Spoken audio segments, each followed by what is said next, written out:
로마서 6장 6절부터 14절까지 말씀 우리 한 목소리로 합독하도록 하겠습니다. 우리가 알거니와 우리의 옛 사람이 예수와 함께 십자가에 못 박힌 것은 죄의 몸이 죽어 다시는 우리가 죄에게 종노릇하지 아니하려 함이니 이는 죽은 자가 죄에서 벗어나 의롭다 하심을 얻었음이라. 만일 우리가 그리스도와 함께 죽었으면 또한 그와 함께 살 줄을 믿노니 이는 그리스도께서 죽은 자 가운데서 살아나셨음에 다시 죽지 아니하시고 사망이 다시 그를 주장하지 못할 줄을 알미로라.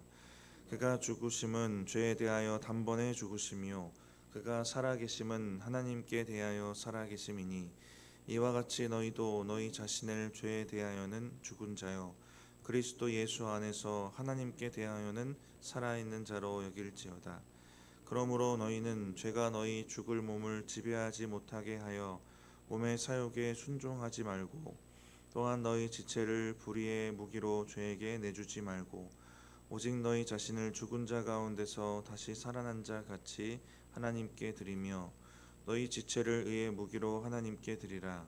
죄가 너희를 주장하지 못하리니 이는 너희가 법 아래 있지 아니하고 은혜 아래에 있음이라. 아멘.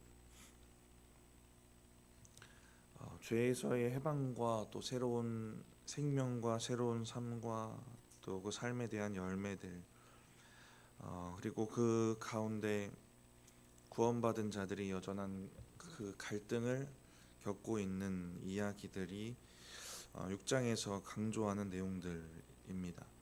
근데 이 내용들을 보면 결국 우리의 삶이 이 주제들 가운데 얼마나 성숙해져 갈 것인가, 얼마나 성화되어져 갈 것인가를 이제 고민하게 만듭니다. 그러니까 그 과정에서 우리가 갈등하고 고민하는 문제들인데요.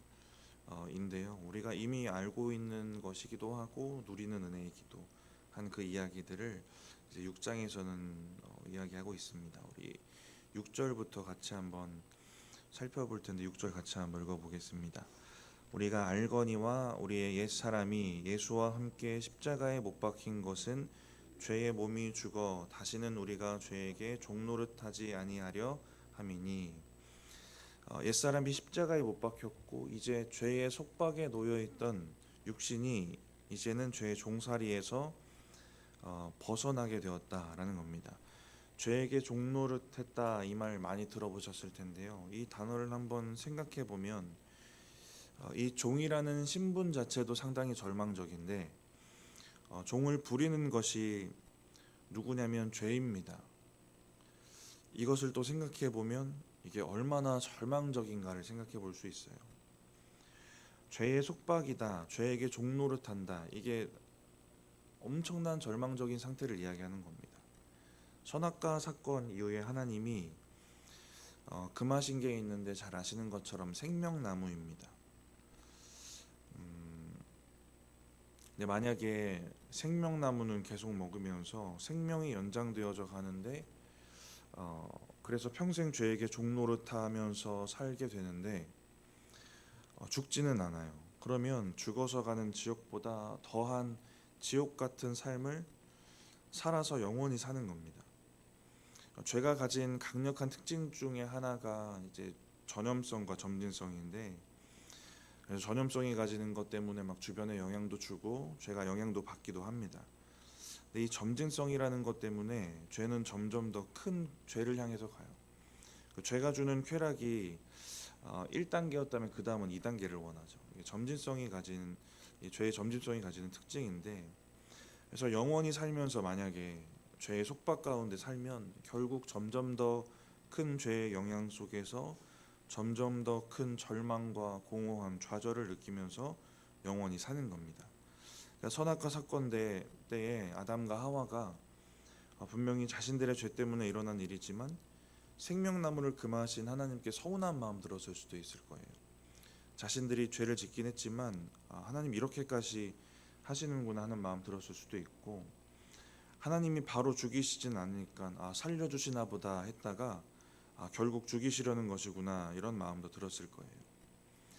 근데 하나님이 생명나무 금하신 이유가 뭔가 우리가 이 죄의 특성을 생각해 보면 분명히 알 수 있는 겁니다. 말씀드렸던 것처럼 죄의 속박이 무엇인지 하나님 분명히 아시기 때문에 그래요. 이렇게 죄의 해결 없이 영원히 사는 게 여기가 지옥이다라는 걸 아시기 때문에 그렇습니다. 그래서 생명나무를 금하신 거예요.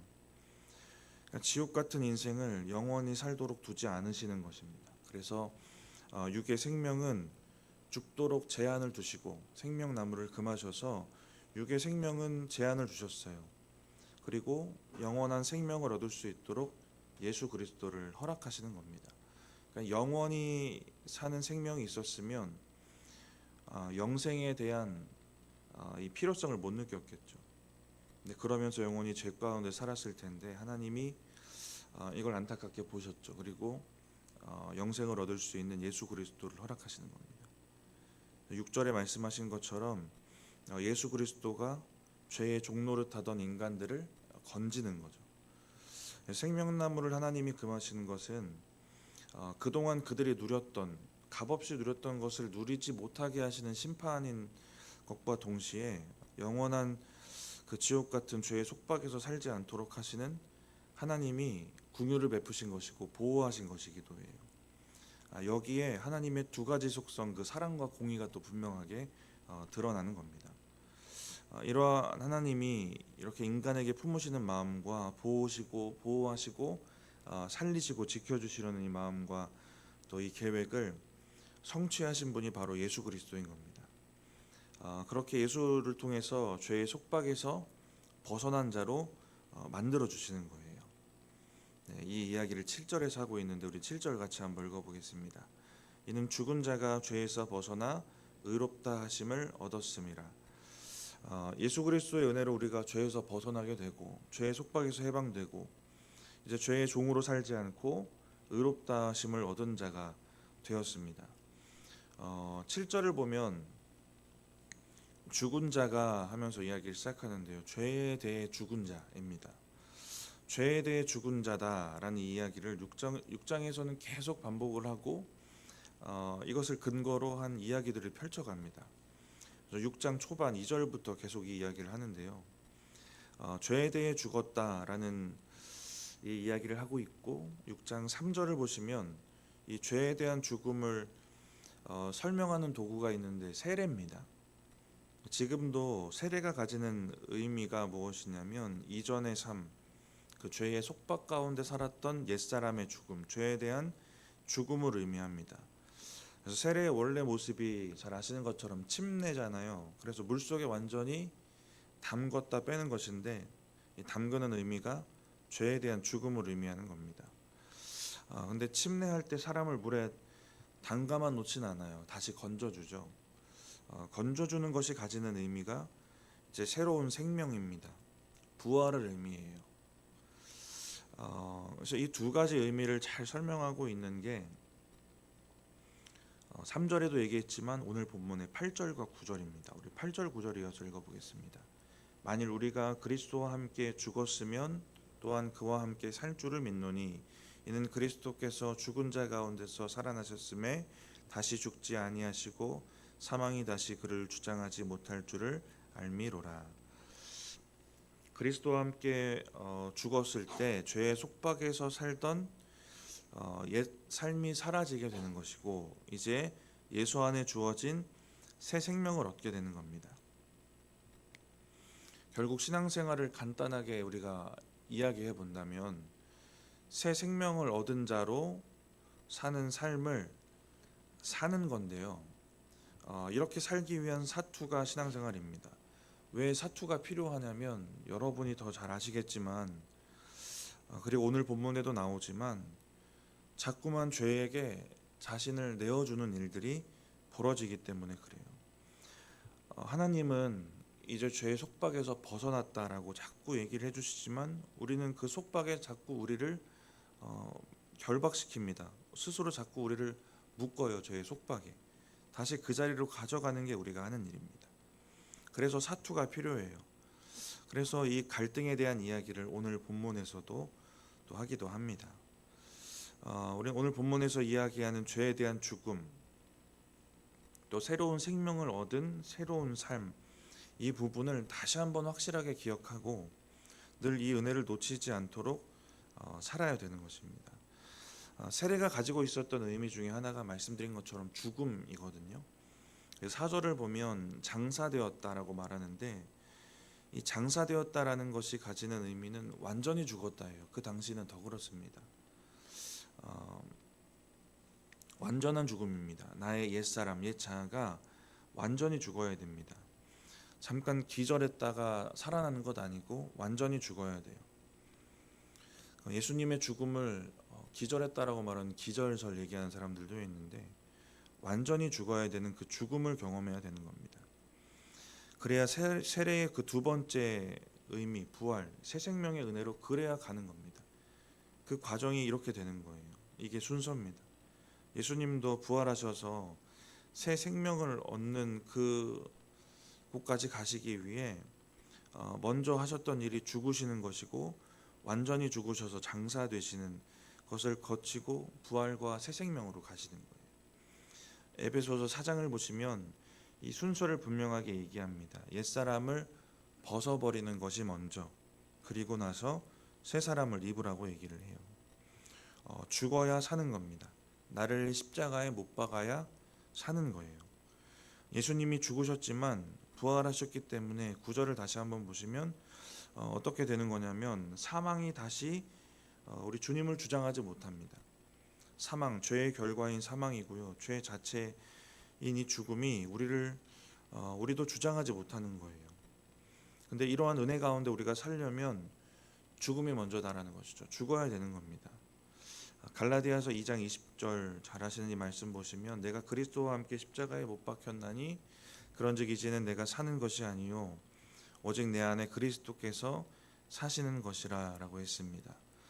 그리스도와 함께 죽는 것, 죽어야 사는 것인데요. 갈라디아서 그 말씀을 보면 그리스도와 함께 죽는 것이고 내 안에 그리스도가 사십니다. 예수와 함께 죽고 예수와 함께 사는 것인데 로마서 6장에도 강조하는 의미 중에 하나인데 어떤 의미냐면 6장 5절을 보시면 로마서에서는 연합이라는 단어로 강조를 했습니다. 그러니까 예수와 함께 죽기도 하고 살기도 하는 것이 연합입니다. 우리가 이 죽음에 대한 의미도 좀 정확하게 살펴봤던 것처럼 완전한 죽음이다 라고 생각했던 것처럼 이 연합도 완전한 연합입니다. 전쟁을 할 때 연합군을 결성할 때가 있는데 그때는 각각 맡은 나라마다의 임무가 있죠. 연합을 했지만 각각 존재하고 전쟁이 끝나면 다시 돌아갑니다. 근데 이 본문에서 나오는 연합은 어떤 연합이냐면 영어 성경에는 유나이티드라고 번역을 했는데 완전히 하나로 섞여지는 연합을 말합니다. 섞여지고 합해지는 것. 그래서 그리스도와 연합한 사람은 예수님과 함께 섞여지고 합해졌기 때문에 예수님의 능력이 그래서 드러나는 겁니다. 적당히 연합하는 것. 같이 있는 것 같은데 예수님도 존재하는 것 같은데 나도 따로 존재하는 그러한 적당한 연합으로는 이런 일들이 되어지는 게 아니죠. 완전히 섞여지는 연합이어야만 예수님의 능력이 우리의 삶을 통해 드러나게 되는 겁니다. 이게 연합의 의미고요. 연합이라는 단어를 원어로 또 생각해 보면 이 연합의 원어는 두 가지 의미가 합쳐졌는데 함께라는 의미랑 잘하다라는 의미가 합쳐졌어요. 그래서 이 두 의미를 합쳐서 이 연합이라는 원어가 가지는 의미가 어떤 의미냐면 접목되다라는 의미입니다. 접붙이다 이 의미를 가지고 있어요. 예수 그리스도와 연합한다는 건 우리가 예수님께 접붙임되는 겁니다. 이 접붙임에 대한 의미를 잘 설명하는 요한복음 15장 말씀 잘 아시죠? 이 말씀을 보면 접붙여져서 결국 우리가 해야 될 게 무엇인가 그 결과로 이루어지는 게 뭐냐면 열매입니다. 그러니까 예수님과 완전히 섞여지는 것이 연합이기 때문에 우리의 삶에 예수님의 능력이 드러나야 되는 것이 맞고 예수님께 접붙임되는 것이 연합이기 때문에 열매가 우리 삶에 있어야 되는 것이 맞는 겁니다. 그러니까 우리가 적당한 연합의 의미를 적당히 생각하고 우리가 연합을 적당히 하면 이런 일들이 절대 일어날 수가 없어요. 왜 우리의 삶에 예수님의 능력이 안 드러날까?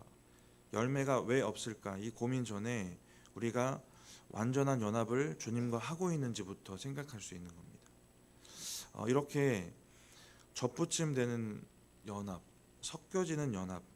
그래서 능력과 열매가 우리 가운데 있어야 되는 것인데, 이게 오늘 본문의 의미로 생각해 보면 이제 죄의 속박에서 벗어나서 새로운 생명을 얻은 자가 이루어 가야 되는 삶입니다. 죄에 대해서 죽은 자라는 것을 알고 그걸 믿고 누리는 사람이 이제 산자가 되어서 살아갈 때 이루어지는 것들, 예수 그리스도의 능력이 드러나고 열매가 맺혀지고 하는 겁니다. 우리 10절 말씀 같이 한번 읽어보겠습니다. 그가 죽으심은 죄에 대하여 단번에 죽으심이요 그가 살아계심은 하나님께 대하여 살아계심이니. 10절 말씀을 보면 예수님의 죽으심, 살아계심 이 이야기를 이제 계속하고 있는데, 10절 뒷부분을 보시면 그가 살아계심은 하나님께 대하여 살아계심이니라고 얘기합니다. 하나님께 대하여라고 했는데 이 접속사를 위하여라고, 이 전치사를 위하여라고 해석할 수도 있습니다. 위하여라고 해석하는 게 오늘 본문의 문맥을 생각하면 더 자연스러워요. 그래서 다른 한글 번역들을 보면 이렇게 해석을 합니다. 새 번역 성경에는 그분이 사시는 삶은 예수님의 삶을 얘기하죠. 예수님이 사시는 삶은 하나님을 위하여 사시는 것입니다 라고 해석을 하고요. 공동 번역을 보면 하나님을 위해서 살고 계십니다 이렇게 해석을 하는데, 하나님을 위해서 사시는 것이다, 죽으셔서 다시 사시는 삶이 그러한 삶이다라는 겁니다. 이어지는 11절은 10절에 예수님이 죽으시고 사신 것이 이러한 것처럼 이 은혜가 우리에게도 주어졌다 이 이야기를 합니다. 그래서 11절을 보면 이와 같이 너희도 라고 하면서 시작을 합니다. 우리 11절 같이 한번 읽어보겠습니다. 이와 같이 너희도 너희 자신을 죄에 대하여는 죽은 자요 그리스도 예수 안에서 하나님께 대하여는 살아있는 자로 여길지어다. 이런 은혜가 동일하게 우리에게 주어졌다는 것인데요. 그러면 우리도 하나님을 위해서 살아야겠죠. 11절이 나오는 11절의 이 이야기는 우리를 돌아보게 하는 질문이 되기도 해요. 그래서 제가 물어봐 드리면 이런 질문이 되는 겁니다. 죄에 대하여 죽은 자로 사십니까? 라는 질문이 되고요. 하나님께 대하여 산 자로 사십니까? 하나님을 위하여 사는 자로 사십니까? 라는 질문이 됩니다. 사람이 가진 이기적인 본성이 여전히 우리 가운데 있습니다. 그래서 죄에 대하여 죽은 자, 죄에 대하여 죽은 자로 사는 것, 이거는 잘 묵상합니다. 내 하나님을 위하여 사는 자라는 이 부분에 대해서는 제대로 못할 때가 많겠죠. 내 죄는 해결하고 싶은 이기적인 마음이 있고 하나님을 위해 무언가 하는 건 여전히 부담이 되는 이 이기적인 마음이 우리의 본성입니다. 그래서 예수님과 온전히 연합하고 연합되도록 노력해야 이 은혜를 충분히 충만하게 누리며 살 수 있게 되는 겁니다. 그래서 저는 11절을 보시면 마지막 부분 다시 한번 보시면 바울의 짧은 외침이 있습니다. 저는 이 외침이 상당히 크게 들려요. 그래서 여길지어다 라고 얘기를 하거든요. 죄에 대하여 죽고 하나님께 대하여 산 자, 이 은혜가 나에게 있다, 이렇게 살아야 된다, 그렇게 여겨라 라고 하는 여길지어다는 이 외침이 크게 들려요. 여길지어다라는 이 이야기는 자신이 그렇게 여겨야 된다는 겁니다. 자기의 의지, 자기의 믿음, 자기의 고백이 담겨야 되는 거예요.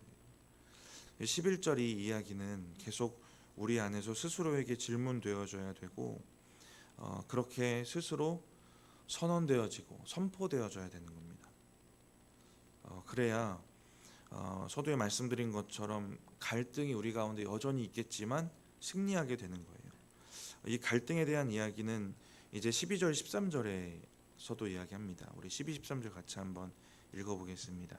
그러므로 너희는 죄가 너희 죽을 몸을 지배하지 못하게 하여 몸의 사욕에 순종하지 말고 또한 너희 지체를 불의의 무기로 죄에게 내주지 말고 오직 너희 자신을 죽은 자 가운데서 다시 살아난 자 같이 하나님께 드리며 너희 지체를 의의 무기로 하나님께 드리라. 천국 가시기 전까지는 이 갈등 아래 사시는 겁니다. 불의의 무기가 될 것인가, 의의 무기가 될 것인가, 불의한 일을 위한 도구가 될 것인가, 의로운 삶을 위해 쓰임 받는 도구가 될 것인가. 이 갈등과 또 그 선택이 우리에게 주어지는 겁니다. 앞서 나눈 것처럼 우리에겐 이미 이 갈등에서 승리할 은혜가 주어졌는데, 이것을 누리기 위해 우리는 날마다 죽어야지만 이 은혜를 누린다라는 것이고요. 그리고 우리의 여길지어다 하는 결단, 선언이 우리 가운데 늘 필요한 것입니다. 우리가 이렇게 살아갈 때 14절 마지막 절 보시면 바울의 선언인데요, 이게 우리의 믿음의 선포가 되는 줄 믿습니다. 14절 마지막으로 같이 한번 읽어보겠습니다. 죄가 너희를 주장하지 못하리니 이는 너희가 법 아래 있지 아니하고 은혜 아래 있음이라. 죄가 다시는 나를 주장할 수 없다라는 선포, 나는 죄의 법 아래 있지 않다는 선포이고 나는 하나님의 은혜 아래 있는 자다라는 선포입니다. 나는 하나님의 은혜 아래 있는 자다. 저와 여러분의 믿음의 선포가 되기를 바랍니다. 말씀을 마치면서 예수 그리스도와의 온전한 연합 안에서 죽고 사는 은혜가 있으시기 바랍니다. 그래서 여러분의 삶에 예수님의 그 능력이 드러나고 접붙인 자의 열매, 의의 무기로 쓰임 받았을 때 드러나는 그 열매들이 충만하기를 축복합니다. 제가 기도하겠습니다. 하나님, 오늘 로마서 6장 말씀을 통해 우리가 죄의 속박에 벗어났지만, 새로운 생명을 얻었지만 여전히 갈등 속에 살아가고 있는 것들을 다시 한번 기억하게 하시고, 이 갈등 속에서 우리가 충분히 승리할 수 있다는 것도 기억하게 하시고, 우리가 예수 그리스도와의 연합을 통해 우리가 또 날마다 하나님 앞에 죽음으로 또 우리의 열매를, 또 하나님의 능력을 드러내며 또 하나님의 열매를 온전히 맺으며 나아가는 것들을 바라보게 하시고, 또 그렇게 살 수 있는 담대한 용기를 허락하시니 감사합니다. 하나님, 이 땅을 살아갈 때에 죄의 속박에서 벗어나 하나님의 영광을 드러내는 자로 온전히 살아갈 수 있도록 주님 함께 하시고 역사하여 주시옵소서. 이 시간 기도의 자리로 불러주신 주님, 기도자들을 기억하여 주시고 그 기도의 제목들과 또 그 고민들 가운데, 또 어려움들 가운데 주님 함께 하시고 또 응답하시며 역사하여 주시옵소서. 감사합니다. 예수님의 이름으로 기도드립니다. 아멘.